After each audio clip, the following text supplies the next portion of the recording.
અને ગાંધી જયંતિ બંને છે.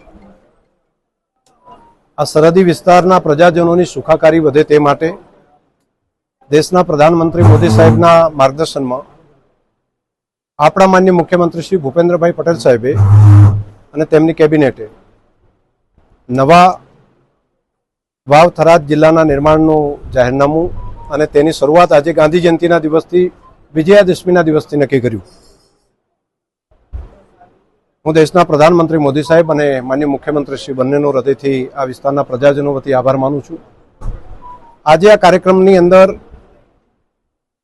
આ કાર્યાલય અને તમામ કચેરીઓ જિલ્લાની અને તાલુકાની, નવા તાલુકાની અંદર ઓગળ તાલુકો, ધરણીધર તાલુકો, હળાદ તાલુકો અને રા તાલુકો, તેની પણ કચેરીઓનું કામ આજથી જ ચાલુ થાય તે માટે માન્ય પ્રભારી મંત્રી માન્ય શ્રી બળવંતસિંહજી રાજપૂત તેઓ પ્રત્યક્ષ અહીં આવ્યા છે.